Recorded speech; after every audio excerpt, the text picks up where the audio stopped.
Hello, my name is Dr. Paula Smith-Brown. I'm a PhD qualified accredited practicing dietitian and the clinical science lead at Microba. In this tutorial, I'm going to give you a brief overview of methane production in the Insight report to help you utilize this important result in your clinical practice.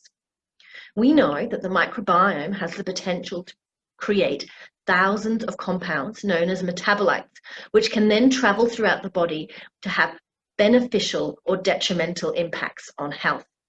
Methane is a gas produced by archaeal species known as methanogens. In the Insight report, if you head to the Dig Deeper section, there is a tab called Microbial Metabolites.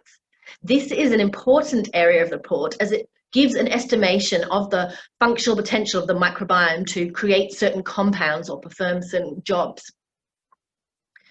As you'll see in this example report, the functional potential to produce methane is not detected. This is not uncommon. In fact, our own research database shows that only about 32% of people's microbiomes actually contain methanogens.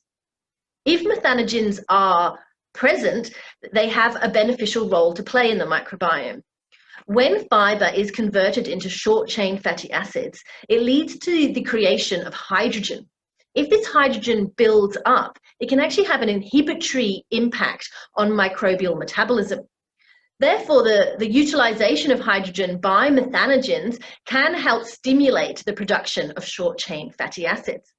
There's no need to worry if methanogens aren't present, as hydrogen sulfide and acetogenic bacteria are also able to use hydrogen to maintain microbial metabolism.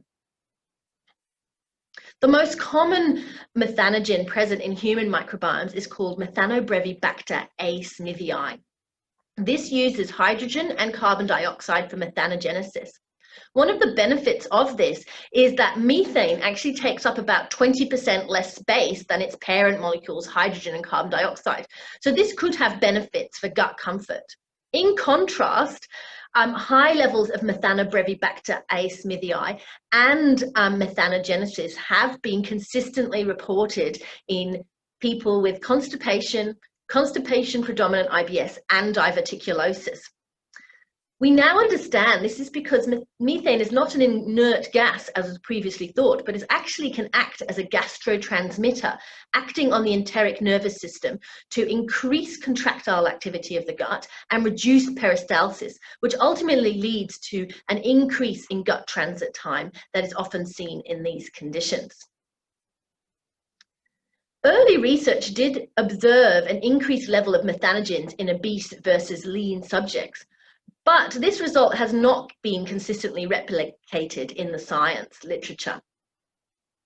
We now are starting to realize that in fact methane may have a beneficial impact on metabolic health by stimulating the release of GLP-1 or glucagon-like peptide 1. GLP-1 is a hormone which is released in the L cells of the distal ileum and colon and can actually help control blood glucose levels by stimulating the production of insulin.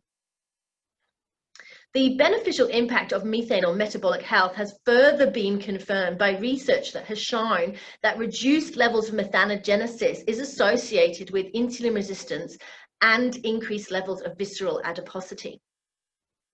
In summary, methane production in the microbiome has a beneficial role to play in reducing hydrogen levels and therefore stimulating short-chain fatty acid production, and in inducing the release of glucagon-like peptide 1, which may have benefits for metabolic health.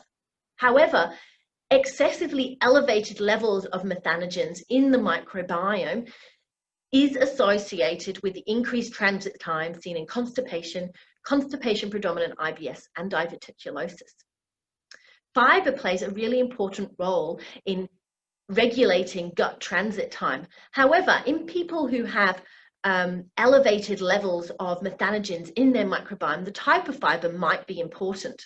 For example, some provisional research has suggested that inulin may increase methanogenesis within the microbiome, whereas partially hydrolyzed guar gum and beta-glucan do not. I hope you found this tutorial useful.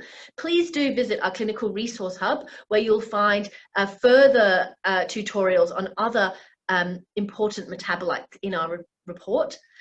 If you do have any further questions, please do contact us at healthcare@microba.com.